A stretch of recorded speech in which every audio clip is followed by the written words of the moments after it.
Okay, so welcome everybody to Hangboarding Basics.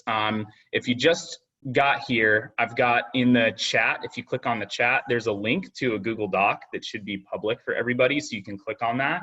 It's just a little bit of a curriculum that I'm going to be following along, so you can go along with me and then use those notes as a reference point in the future if there's things that you forget that we go over. But the general layout of the class, how this is going to work, we're going to talk a little bit in the beginning just about general hand anatomy, and then we'll progress into going over different hand positions and the different hold types on the hangboards, and then different hangboarding setups. Like if you haven't purchased a hangboard already, if that's something that you're looking to do, what you could get, or if you already have a hangboard, what the benefits versus the detriments are of the specific boards you have. Then different workout options and implementations. So there's a lot of different ways that you can use your boards. So I'm going to give everybody hopefully a large toolkit to be able to utilize them for your own specific needs. Then, as I said before, we're going to do a little bit of talking about weight at the end, adding weight, and how to do that in an appropriate way. And then we'll talk some at the end just about easy ways to run workouts, interval timers, some good interval timer resources, antagonist work, how to make sure that we're helping prevent injury over time, and then just understanding like body signals, like red light, green light, when it's okay to train, when it's not okay to train, and making sure that we're listening to our bodies so that we're not hurting our fingers. So with that in mind, I'm going to kind of get started here, and you can follow along in the Google Doc with me, but we're going to talk a little bit about hand anatomy and hand basics. So I've got some pictures on there to be able to reference. That first one in the document shows kind of a finger like this, and you can kind of get an idea of just a quick inside look of your fingers and what goes on there. So in general, you don't have a lot of muscles in your hand, right? You got a little bit of like thumb meat here, and then there's a little bit of pinky meat on the side as well. There's also some minor like connective tissue and some other things, but the majority of your hands are made up of these tendon and ligament structures. And you have like your flexor tendons, which we're going to talk about a lot. And then you've got annular pulleys, which are these like little circle rubber bands, basically, that holds your tendon in closer to the bone. And then you have cruciform pulleys, which are like little X's that go on the sides to kind of make sure that that tendon stays in close and is supported. So one of the most common injuries in climbing that you'll hear people see is that they have a pulley injury, right? So, well, what does that mean? Because we have like a lot of different pulleys here. So it's really easy to just say like, okay, well, I have a pulley injury, or like my pulley hurts in my finger. It's not just one specific thing, right? You have all of these structures, right, in your fingers. So you have A1, A2, A3, A4, A5, right? And then you have the C0, C1, C2, C3, like in each finger. So depending on what you're doing, you could potentially tweak one of those pulleys over time. So a lot of what hangboarding is going to do for you is make sure that those structures are a little bit stronger and that they're capable of taking the load of harder movements over time so that your body's resistant to that extra level of stress that it gets. And that's why adding weight to your hangs, if you are healthy and ready for it, can be a really helpful way to help boost the pulley strength so that you're at a lower risk of getting injured. So how do those pulleys get hurt? Like what happens with fingers and what's going on for hangboarding in your fingers? How do your tendons and ligaments get stronger? So if you look at that next picture in the document that I have, you can see what those flexor tendons look like under stress, right? And you can see like, okay, this person here is like, you know, kind of like vex pinching, crimping, a hold outside, and you can see what happens to that flexor tendon, right? And then like what those pulley structures kind of look like. And then you can see that they have like a partial tear in their A2, right? Which is a pretty common injury, especially in your ring finger. Ring fingers tend to take a lot of the bulk of the load in most grip positions and aren't quite as strong as like your middle finger. So A2 is pretty common there. So that's what it looks like. Basically, when I have these three different grip positions, right? I have open grip where maybe my pinky's on, but just like barely, my hand kind of looks like this and I'm not engaging my thumb. Then I have a half crimp position where my thumb is either pinching the side of the hold or just underneath, like pinching the hold itself, which would be like what is in the picture here in the document. Then I would have full or closed crimp where my thumb is either wrapped over the hold itself, or if there's not space, wrapped over my index finger and then engaging, right? So full crimp and like half crimp positions put the most amount of stress on those tendon and ligament structures. So if you look at that picture, you can see why, right? Because as you go like this, then those tendons are getting like pulled away from the bone a little bit. And what happens then is it puts a lot of added stress on those pulleys. So if you put too much stress on those pulleys, then you can result in like minor tears, minor strains, things like that. So in general, every time we warm up for hangboarding, anytime we warm up for climbing, an open grip is ideal because I'm starting to get those structures warmed up a little bit. If I go straight into closed crimping on things, then I'm running the risk of like there's not consistent blood flow to those ligament structures and the tendons. I could immediately put too much strain on them and then end up with like a minor tear, hopefully not like a major tear. So what I want to make sure that I'm doing for hangboarding is that I understand the super basics of what my hand looks like on the inside, right? So if I do end up kind of tweaking something, or if I'm feeling a little bit of pain, I have kind of an idea of like what it looks like in there, and maybe what any sort of pre-existing conditions I might have for my climbing as well. Like if I have a tendency to maybe tweak like my pinky finger or my index finger, or that really common ring finger, that you know that and you're aware of it when you get into training and you're warming up, like, okay, I'm gonna make sure that that ring finger is like fully warmed up and feeling good prior to then starting the workout. So that picture is just kind of like a pretty good reference point of like, this is why it's really gnarly to train like half crimp or closed crimp position, and why like training in an open grip position is a little bit more ideal for beginners. That being said, your body only adapts to what you expose it to. So if you only train in an open grip position indefinitely, you will get really strong in an open grip position. And that's it. You won't get really strong at half crimping. You won't get really strong at close crimping, because it is a different orientation that does put a different kind of stress on those structures. So in order to make sure that you're a more well-rounded climber and have stronger fingers, you're gonna want to be training all of those grip types, just being sure that you're training the half crimp and the closed crimp in a more sparing amount. You don't want to be overloading the amount of training that you do in those positions, because they put the most amount of stress on your fingers, and they also put the most amount of stress on the hold itself, right? So I can apply a lot of force on a hold if I'm in a closed crimp position. And in a little bit here, I'll maybe see if I can get the camera a little bit closer to the board, and I'll go up to some of the different hold types that I have and like really kind of show you what those look like in depth. But do we have, before I move on, do we have any questions at all about hand anatomy or just those different grip positions? We can throw any questions in the chat, or you can let me know.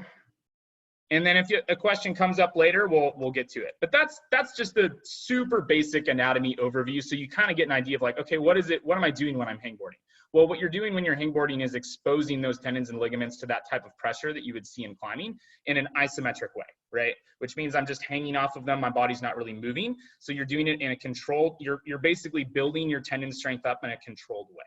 If I were to go bouldering and all I did was boulder, I would probably both, one, have really strong fingers, and two, constantly sore fingers and be at a huge risk of injuring those fingers, right? If all you're doing is just bouldering nonstop, not doing any other antagonist stuff. Because what you're doing is dynamic loading of those tendons and those structures. I'm hitting a hold and then trying to like reel it in, right? And that shock load of those tendon structures is the tendons, the ligaments, the pulleys, it does a lot of damage over time. So it's really important to be able to hangboard consistently so that you build up that finger strength without punishing it to an extreme degree. It's also really important because I think that hangboarding especially too, you can start to get an idea of when you're feeling a little bit more stress in certain parts of your fingers, and then you can better be aware of that when you're climbing. So you know if you're slightly at risk of like, oh, this finger feels like pretty tired right now, I probably shouldn't dead point to that pocket, right? Like having that type of wherewithal will help prevent your injuries in the long run.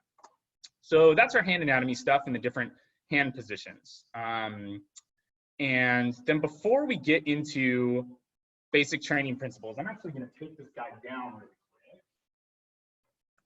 quick.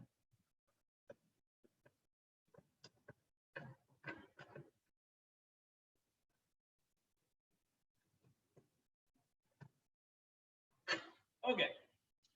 So I'm going to bring it up close so you can have like a better reference point here for what those grip positions look like.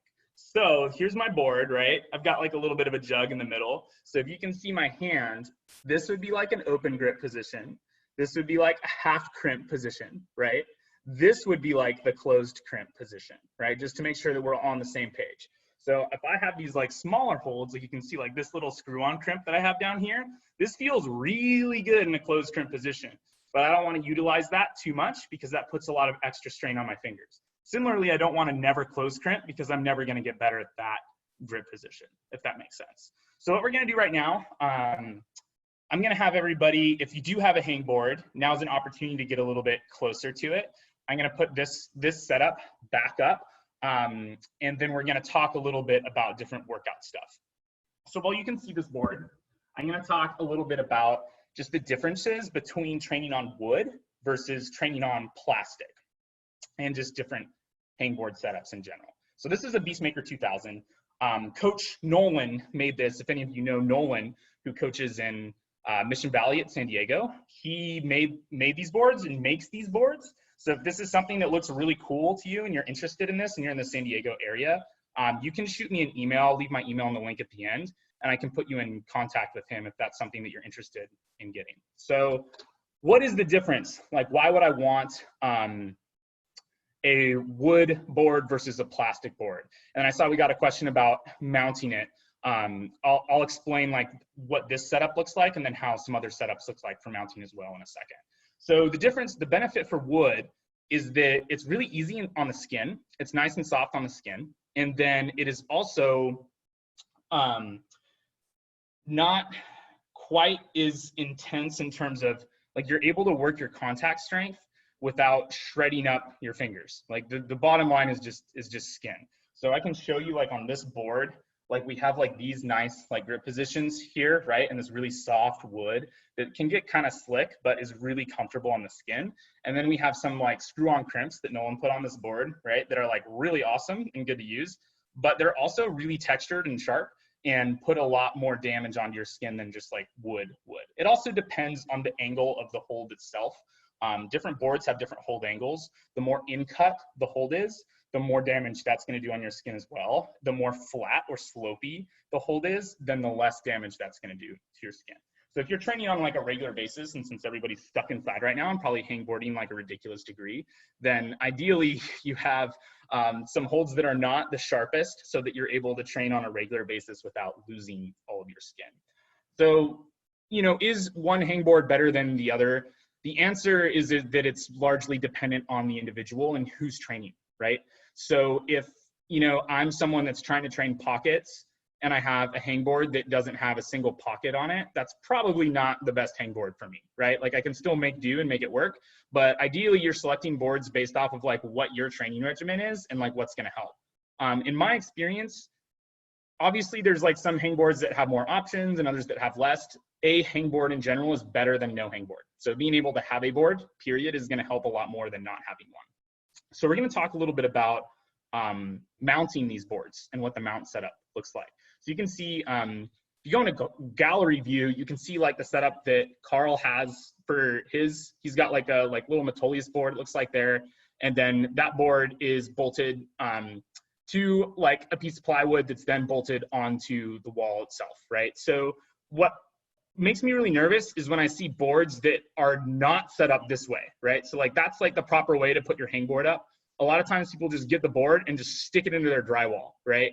And like not use a stud finder or anything. And then you're running the risk of like, okay, you're using this load bearing thing on something that's not meant to, drywall is not meant to support your body weight. So please be mindful of, if you do get a board, please follow those directions supplied by the manufacturer, like to a T. I would not recommend like modifying things unless you're consulting an expert or you have some experience in that field. Ideally, you're doing that. Most boards will give you that direction of, hey, you bolt it to a piece of wood like that you can box it in, and then you take that piece of wood and then that is bolted to the wall, like through studs, where you can see like Carl's setup, it's already set up evenly, like to the studs on each side, right? And those studs, for those of you that don't know, that's just the support structures inside that your drywall is resting against and makes your house stay up. So they're really strong. If you're bolting your board into not a stud, then you might end up on the ground with the board on you, and that would not be an ideal setup or a fun time. So the other option would be something like this that Nolan has. So I'm going to put my email in the chat. And if you're in the San Diego area, just shoot me an email and then I can forward anybody that's interested to Nolan. I don't know how much supply he has or if he's willing to make more. I know that he is moving soon, but I am happy to send potential customers his way. The setup that Nolan makes is basically a Beastmaker 2000, and then there's a bunch of T-nuts on there, right? And so you can see there's different hole types and a little bit of screw-ons that are on there as well, and those are interchangeable, right? You can see on the back, there's different T-nuts, so I can change out those different holes if I want. Then you see these guys that are bolted right here, just these like little sets of pipe, that connects to the door frame pull-up bar. So what's on my door frame right now is completely removable. You can take it off, I can put it in the closet, and then these guys are gonna go through the pull-up bar right now, so I'll put it back up. Line it up with these guys, and then slide it in, and then you're good to go. So the benefit of having like this setup is that if you're short on space, or if your lease in San Diego does not allow you to have a board that is bolted to the wall, you can now have this setup where you're just relying on the door frame, right? So that's a huge plus. The downside is that any setup like this that's door frame specific, when you start to pull on it, it's gonna have a little bit of give in the hangboard. So there's gonna be some flex, and you can probably see that, like if I'm on the board here, right? And then as soon as I like hang on, right? You can see everything starts to like flex a little bit, and that's fine, and the board is completely supported. But in terms of like really bad holds, when the board flexes and is angled now slightly at like a maybe 1 to 2 degree overhang, that's gonna make everything like quite a bit more challenging. So if you have it bolted in a setup like Carl's, there's gonna be no give. It's gonna feel really nice. It's gonna be probably a more ideal setup. But if you're unable to have a setup like that, for whatever reason, you don't have the tools, you don't have a stud finder or anything like this, some type of pull-up specific mount is ideal. And you can get in touch with me, and I'll send you over to Nolan so that maybe he can provide something like that for you. So that kind of covers mounting stuff. Do we have any questions about like mounting or like setups at all? You can throw it in the chat. You can just let me know. Sweet. So we're going to move on to basic just training principles, and then we'll go over to workout options and implementations. So how do you warm up for hangboarding? The best thing that I've heard in any fitness class that I've taken for one of my personal training certs, there was a youth program certification that I took, and the thing about warm-ups stuck out the most to me. It was like, it was so simple, but it's the best warm-up for any activity is the warm-up that prepares you for what you're about to do, right? So if you try to warm up for hangboarding by going for a jog, that's not going to help you, right? Like you need to be doing things that are like a scaled back, like regressed version of what your workout is actually going to look like to be able to get warm, right? So if I'm doing an interval cycle on my hangboard of like 7 seconds on, 3 seconds off, I could start with that like reversed on like jugs, right? Like 3 seconds on jugs, 7 seconds off, and do like a warm-up set where I'm slowly introducing myself to what that workout is going to look like, so that my body is prepared for it and my fingers are ready. I'm not like hitting it hard right out the gate on the hardest, worst hold types for my first set. I want to make sure that my fingers are fully warmed, that I have proper blood flow in my hands. Something that we do to test to see if the kids are fully warmed up before they compete is just how warm do their hands feel. Like if I can grab your hands and it feels cold, I know there is not blood flow there, right? Like the warmness of your hand is coming from consistent blood flow and circulation. So if I'm holding your hand, or if you grab your hand and you're like, ooh, this feels like kind of cold, you're not ready. You're not warm. There's not enough blood flow there. So then you maybe need to lengthen your warm up a little bit. And what that looks like for every individual is going to be a little bit different. Some people warm up real fast. Some people take a little bit longer. But just knowing whether like where your fingers are at, and if they're like, okay, like I'm ready to go on to the next set now is good. If you need to take an extra warm-up set, then take the extra warm-up set so that you don't get hurt. So how do you design a workout? So let's say you've done kind of your warm-up set and you're like, okay, like what do I do now? I've like played around on the holds a little bit. Like what does a hangboard routine or workout look like? So this really depends on what type of climbing you're invested in. So if you are more of a boulderer, your hangboarding workout is going to look pretty different from like what a sport climber's workout looks like. And the reason for that is because you're doing two pretty different things for those if you're just climbing them anyway. So your body's getting exposed to two different types of movement. If I'm bouldering, I'm getting exposed to like powerful, explosive movement, really tricky, bouncy movement, pulling on really bad holds for a short period of time, right? If I'm sport climbing, I'm getting exposed to maybe a lot of like mediocre holds with like the occasional bad hold for a really long sustained period of time, right? So I want my workout to be able to reflect that. So there's a lot of different ways that you could do that and implement it. But in the document that I shared with you guys, I gave some kind of sample workouts that could work. And it's just the principle of like, okay, if I'm bouldering, I'm on bad holds for a shorter period of time with way larger rest time in between the sets and also between the reps. If I'm training for sport climbing, I'm doing less challenging holds, right? So they're a little bit easier to hold on to for a longer duration of times with really short rests, like really short interval rests, right? Which is more akin to being like on the wall for a longer period of time, right? So there's a lot of different ways that you could do that. But the sample workouts that I provided are kind of a good start. You could read so many different articles online from a lot of different trainers that they're like, this is the key, like this is the ultimate hangboard workout, and this is the only one, and this works for everybody.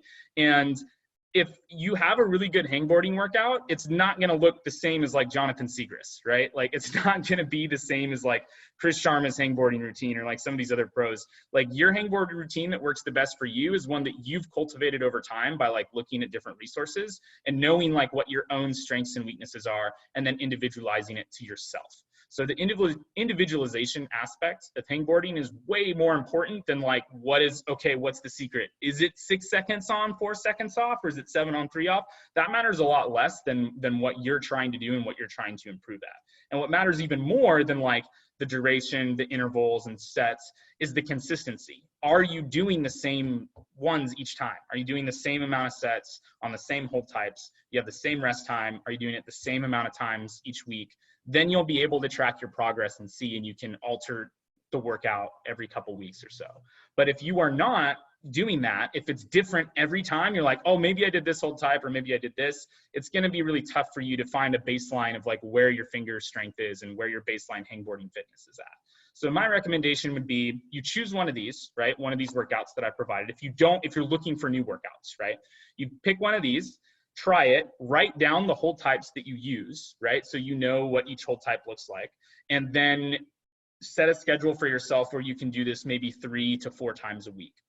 You're not going to see large benefits from hangboarding unless you're doing it on like a 3 to 4 time a week setup or so. So any questions about that, about the implementation of the difference between like bouldering versus sport climbing?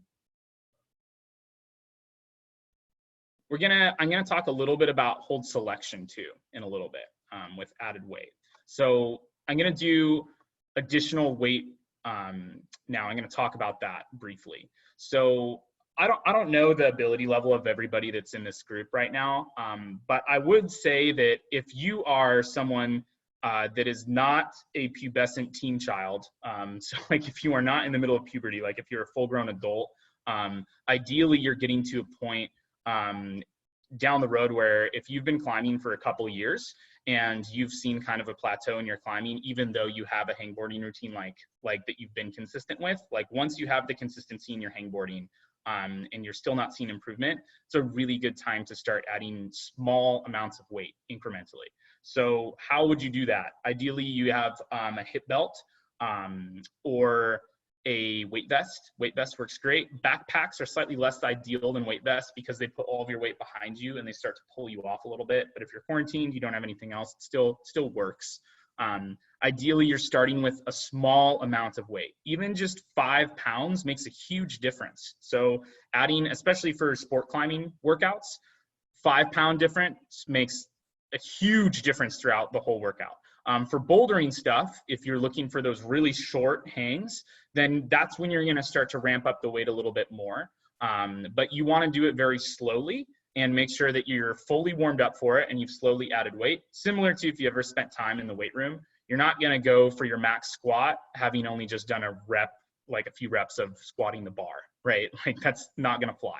So similar to weighted hangs and getting your tendons up to speed, you want to start with slowly adding weight to each set. So kind of like an hourglass shape is ideal, right? So you start with like maybe some higher reps of like low added weight, and then you add more weight, and then it's like shorter period of time, and so on until maybe you only are doing like a couple reps with the max amount of weight, and then you start to back off the weight and come back down, right? So that you have this nice like base that you've built up to get to the top, and you're like, cool, I'm at the top, and then you go back down.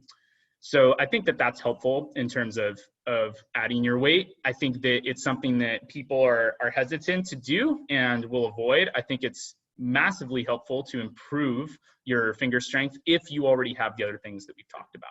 So if you're not sure if you're ready to do that or not, you can always shoot me an email and I'll get back to you and just ask some more questions about what your individual routines look like and see if adding weight is right for you or not. Okay, so we've got these sample workouts up there. We've got interval timers. So how do you do these workouts, right? Like who's keeping track of your 7 seconds on, 3 seconds off if you're working out by yourself? That's a pain in the butt. So the best way to do that, I think, is downloading an interval timer to a smartphone. And you can do that via just like any app store, like Android phones or iPhones. You can go to get the Beastmaker app. Has a lot of really hard workouts that are specific to the Beastmaker board, and it has like an okay interval timer. But if you're looking for just an interval timer, you can just look up interval timer on your app store, and there should be a couple different free options that allow you to customize what the setup looks like, what your different, like they're usually hit timers too, which we'll talk about in my next clinic, like high intensity interval training. They're usually hit timers, so that it'll be like, okay, what's your high intensity interval? How much time is that? What's your low intensity, which would be like your rest time between the next hang. So then your high intensity would just be 7 seconds. And then like your low intensity would be 13 seconds. And then it'll give you an option of like, how many sets are you doing? How much rest time do you want between each one of your sets? They're heavily customizable. They're super cool and they're free, right? So it's a win-win for hangboarding, and it gives you the resources that you need to be able to have that timer tick things off for you instead of having to really focus. Most of them will play an audible sound too. So you don't even have to be like looking down at it while you're hanging. You can just be on the board. Antagonist work. So we'll talk about, I'm gonna open it up for Q&A here in a second, but we'll talk a little bit about different options. So the hand anatomy, we talked about our flexor tendons. We didn't talk too much about our extensor tendons, which, you know, the ability to do this with your hand. So if I'm squeezing repeatedly over time, then my hand is slowly doing like this, which isn't good. So ideally we have some balance there, and that would be working our extensors. And the way that we can do that is with a couple different kind of like rubber band type deals. I'm going to show you what I have. Metolius makes a good one. It's called the Grip Saver, but there's a lot of different ones you can order from Amazon that are pretty useful. It looks like we have a question for weighted hangs. Is there any downside to hanging weight from the belay loop of a climbing harness versus getting a hip belt? Not really, especially if the weight is like, you know, centered. So like ideally you're having the weight as close to your center of gravity. So if that's your setup that you got, like go for it. That's totally fine. I see a lot of people doing that in the climbing gym too. It's completely acceptable, especially because you're in an isometric. As soon as you start to move more, that's when you want your weight to be really centered and not moving around a bunch. So if you were like, hey, I want to climb with weight, obviously that's not going to work. So for that reason, I like to tell people like, hey, if you're starting to like do weighted things, it's worth like investing in a weight vest. But if you already have that set up at home, that works great. And it's also really nice too, because changing the weight for the harness setup with like hanging plates is really easy to adjust. You can be like, oh, cool, like I'm doing this much. And then you can dial in how much you want each time, just if you have like a piece of rope or cordelette. It's a really good option. Okay, so let's get started on some hanging stuff.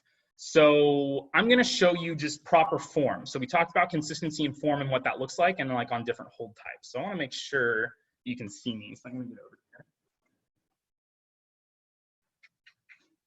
here. You can kind of see a little bit. Okay, so when I'm hanging, I don't want it to be locked off like this, right?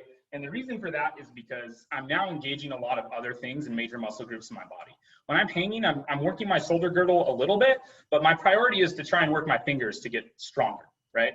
So ideally, when I'm hanging, I don't have my shoulders all the way up by my ears like this. I've got that girdle just engaged slightly, and then I'm hanging here with proper form until I'm done with the set of time. What I see all the time when people start to hang is their hands are in front of them like this, right? And they're like, okay, like I'm ready. And then they pick their feet up, and now they've got this like nice swing going the whole time, which if you're hanging on like flat or slopey holds is just gonna kick you off. So the ideal setup is that you're getting yourself underneath your board and then hanging in that open grip position to warm up. So if you have your board right now, I'm going to give everybody maybe like 30 seconds to just play around with that on different hold types. If you want to show me too, so that I can see, you can put your video in. If not, I'll give you the next 30 seconds to just play around with form a little bit. Make sure that your shoulders aren't up by your ears like this. There's just that shoulder girdle is engaged like slightly, right? And that you're in that like open grip position. Play around a little bit with like half crimp versus closed crimp and the different hold types and see how they feel on your hands.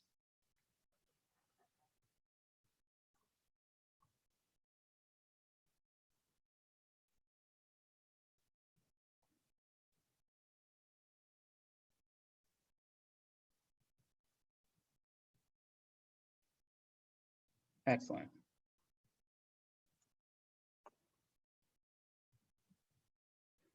Okay, we got another question from Mike. I see all the time, you shouldn't hangboard until you've climbed 2+ years. What are your thoughts? I think that's a nice general recommendation. I think that the idea that they're saying is like, hey, if you want to improve at climbing, the best way to get better at climbing is more climbing. And that's true. So it's important to know that no matter how strong your fingers get, it will not make you a better rock climber. It will make you better at holding on to bad holds, which is a part of climbing, right? But in order to like, it doesn't help your movement. It doesn't help your route reading and your sequencing. So I think what most people are saying, and when they say that, like, okay, like avoid most types of training in general until you've been climbing for a long time. There's so much that you can learn from just climbing. But the reality is right now is that we can't. We can't go climb. We're kind of stuck at home. So this is a really good option. And you can hangboard even if you are a newer climber. You can definitely start hangboarding, you know, even if it's like your first day. It's just that it's not going to teach you the climbing movement and the climbing skills that you need. You also need to have the availability of the hold types that a beginner would need. So if I'm somebody that like day one, I want to go and hangboard and do this workout, I can, but I'm going to need jugs, right? I'm going to need big jugs. I'm going to need like really big in-cut, like 4-finger edges and things that I can get through the whole workout on. Like your standard person that you pull off of the street is not going to be able to do one of these workouts unless they have a little bit of a climbing base built up, right? So we're assuming that like everybody here has climbed like a decent little bit. If they haven't climbed at all, they can still do all these things, but it's important to have accessible hold types. So let's talk a little bit about that too before I completely open up for question and answer. Accessible hold types. What does accessible hold types look like and mean? So on my board, you can see like the 2000 series. There's monos, pockets, there's the really small crimps. If you are newer to hangboarding, my recommendation for adding weight and for getting used to your routine is to focus on 4-finger edges and different types of 4-finger edges. I would consider a sloper in a way a 4-finger edge too. It's not an edge, but you're still using the full part of your hand. So slopers, 4-finger edges, great. Jugs, great. But using like isolating digits, so 3 fingers would be the first place that I would go to if I was trying to isolate something.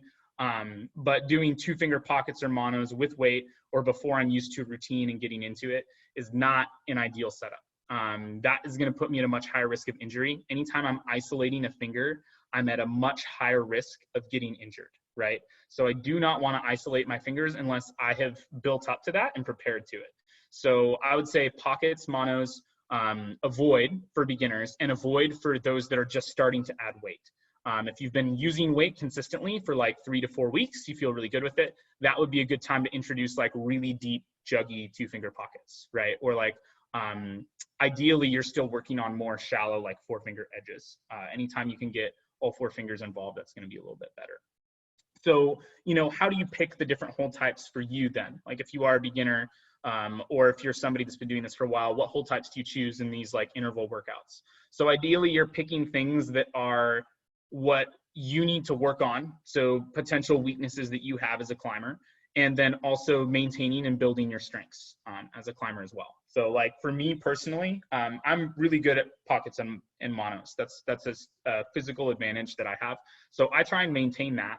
I'm really bad at small 4-finger edges, right? So I've been trying to incorporate both of those things in the routine that I've made for myself, right? Looks very similar to what's on here, but I'm doing different things to make sure that like, okay, I'm working on my weaknesses and building those weaknesses up, but I'm also like maintaining the strengths, like the things that do already make me really good as a climber. I don't want to lose those, right? I want to make sure that I keep them and maybe make them a little bit better, but I also want to boost up those things that I feel like are making me not as good or holding me back as a climber. So that's going to be really dependent on the individual, like who is doing the clinic, like whoever's here, whatever your strengths and weaknesses are. Ideally, you have an awareness of those. If you don't, you can start playing around with the different hold types for like a test workout.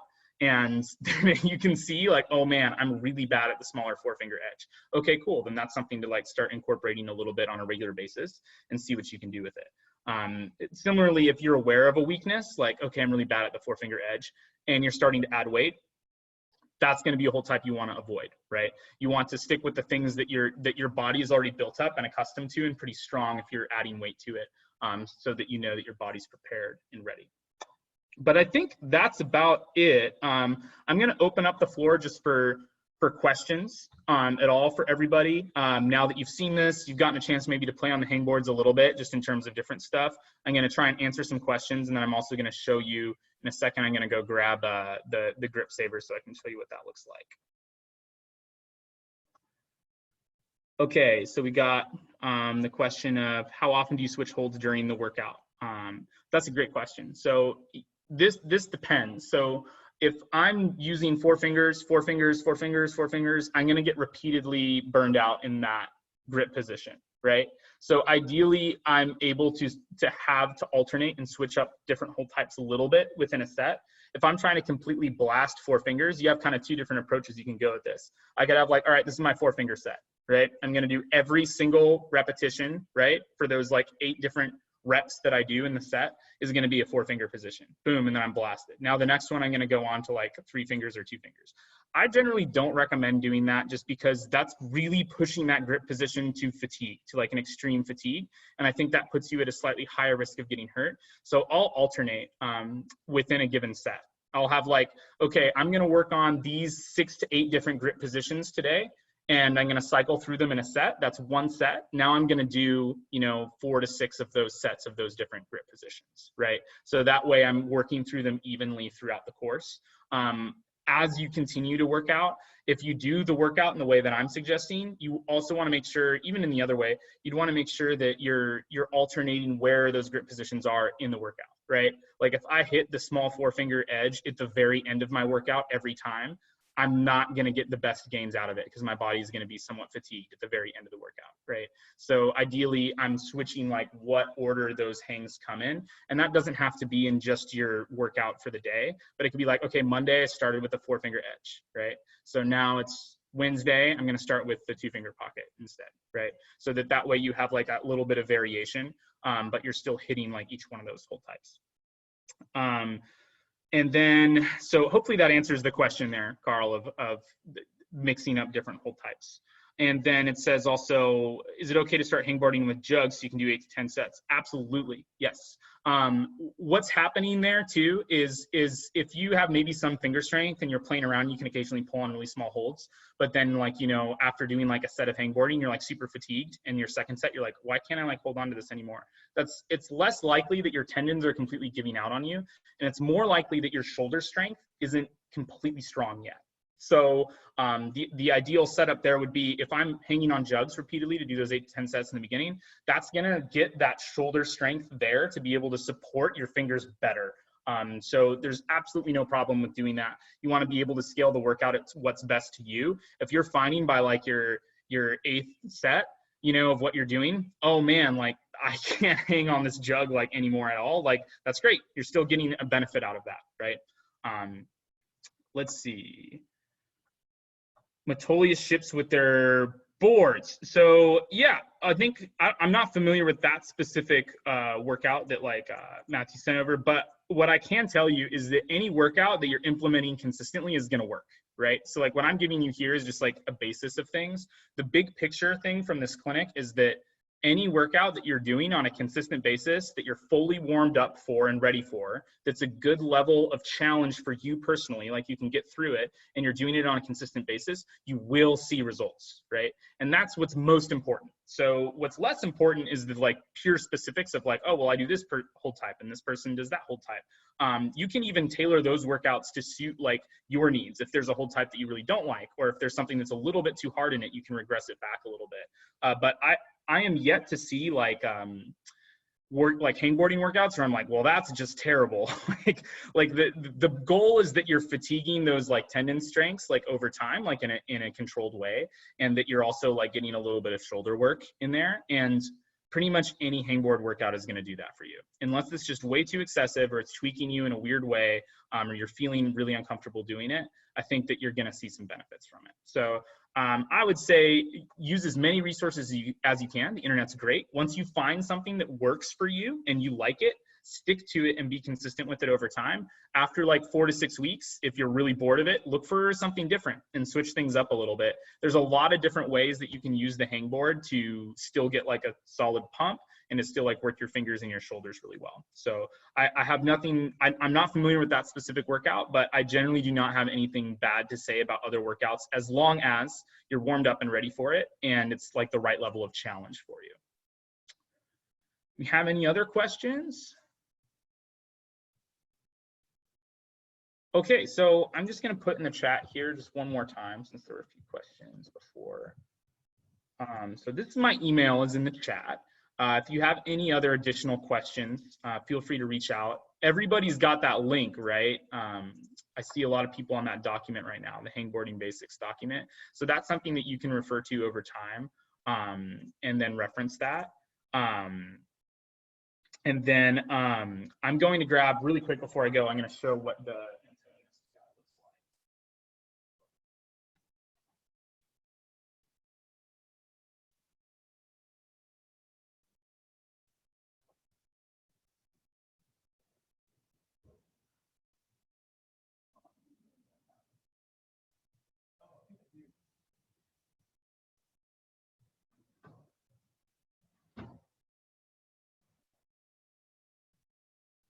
Okay, so this is the Metolius grip saver. So it's basically just like a rubber band, the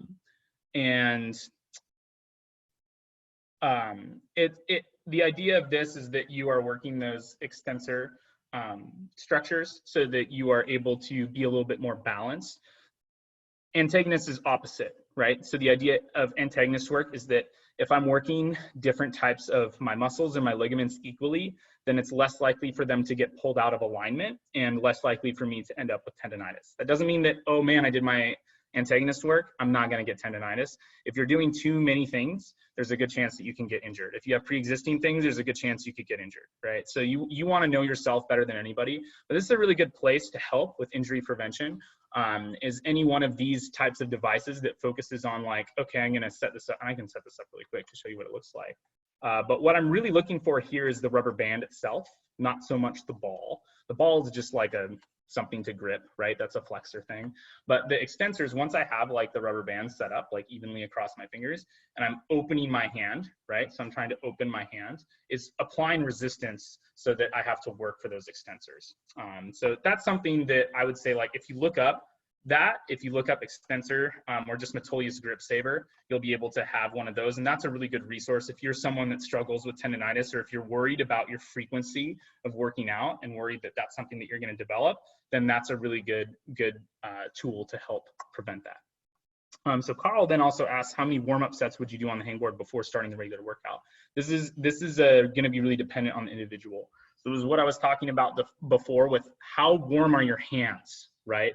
I would say that, like, you know, if your hands are really warm, then ideally you're ready, right? Like if you feel like a lot of the blood flow there, like you're good to go. And that's blood flow that's based off of hanging. So like if I were to go run, like I could feel my hands and they might kind of be warm. That doesn't mean they're ready to pull on holds, right? So, but if I've only been hanging and then I feel my hands and like, okay, like they're starting to feel a little bit warm, then that's a good sign that I'm ready to go. So I would say at a minimum, 1 warm-up set. At a maximum, probably 2 or 3. Beyond that, you're just actually starting to do workout stuff, right? So ideally you can find a warm-up routine that's good for you, that like you're like, okay, I can do this like 1 set, or I can do this in 2 sets every time, and that means I'm ready for these things. If there's really hard workouts that you're doing, then ideally your sets are ramping up over time, so you have a progressive warm-up too. So like, let's say I'm working up to doing like monos, then I would probably start with like, you know, throughout the course, like I'm doing my first set is maybe just 4-finger edges and 3-finger pockets. Then maybe my second set is like 3-finger edges, or like 4-finger smaller edges and 2-finger pockets. And then maybe my 4th set then is when I hit the monos for just like 1 rep through that, if that makes sense. So I'm slowly building up to it over time, similar to like if I'm in the weight room, I throw on like 135 to warm up for bench, right? Then I'm like adding like 10-pound plates and so on, and you're slowly working up to like your harder set. You wouldn't just be like, all right, I did 1 set of 135, boom, it's time for like 225. Let's do it. Let's throw on like another 90 pounds. You wouldn't set that up because your muscles wouldn't be ready for that load. So your tendons aren't necessarily ready for the load of harder holds. You want to make sure that you're ready for whatever hold you're going to get onto. Looks like Mike says that he got and enjoys the Alpha Grips band. It has little finger pockets to keep it on your fingernails so it doesn't slide down on your knuckles. And that's great. There's a lot of resources. That's awesome. Thanks for sharing, Mike. There's a lot of different resources online too. Amazon is a great resource for that. Anything that is going to work those extensors is great, right? So that's my recommendation, is that you have something to do that. If you really don't have the budget to order things too, rubber bands work great, or even like hair ties. Like if there's a few hair ties, those can also work. So PJ says, you can talk briefly about core hanging workouts, crunches, swaying, etc. Any resources that you have that we can look at offline. Sure. So core stuff. I would say that like hanging core workouts, ideally, if you're doing a hanging core workout, I would recommend that you're not comboing up with different hold types that are on the board, right? That you're comboing that up with like, I'm hanging on a jug, or I'm hanging on something that's really supportive. Because if my goal is core, then I don't want my fingers or my shoulders giving out before my core gives out. Does that make sense? So like, if I'm trying to work my core, I want to make sure that like everything else is the best support for my core. So that would mean using jugs or like using the bar itself. I would say that like the best climbing specific workout that you can do for core would be like front lever progressions. And that's going to really depend on the individual and where your strength is at. But the idea of a front lever is that you're holding your body parallel to the ground. It's a very elite level, hard movement, but there's a progression system to work up to it. And I'll see if you shoot me an email about with that, then I can reply to you and send over a couple of resources maybe after this that just kind of like highlight different gymnastic videos. It's a gymnastic move basically. So there's a lot of different gymnastic resources for front lever progressions, and that would be my biggest recommendation, because it starts off like, okay, you're doing like knee tucks, right? And then now you're doing knee tucks and then rolling like your toes up to touching your shoulders, and then you're flipping inverted and then like slowly coming forward and then rotating back. Does that make sense? Does that help a little bit?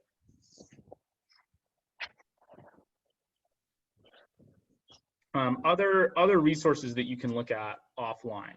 I would say that that's tough. I think most of my knowledge these days and what I reference is basically from the internet. So like if I find something really good that I like, I'll download it and save it to like a Google Doc or something, and then be able to reference it offline. Or just some different books in general. I would say like probably my favorite book that I had used pretty consistently, and I'll put it in here. It has a lot of climbing specific resources. Is this guy? It's called The Self-Coach Climber. It's a really solid book. It gives a lot of different climbing specific workouts. There's a lot of different things to learn in there beyond just like hangboarding. There were a lot of those things in there was what I did, how I learned to build a basis of workouts for like the climbing team programs. There's a lot of good resources in there. And to be honest, I'm yet to find, I find that climbing community is really focused on helping each other out. And rarely do I find someone that's motivated to like publish a book that has like wrong information in it. I think that most climbing training books that you look at will have a lot of good gems in them. I think they all echo a lot of the same things. So it's not like if you've read one book, you've read them all. Some of them have different things in them. But, you know, any of those books are really helpful, and that one specifically is my favorite. We got any other questions before maybe we wrap this up? Awesome. Thank you, Matthew.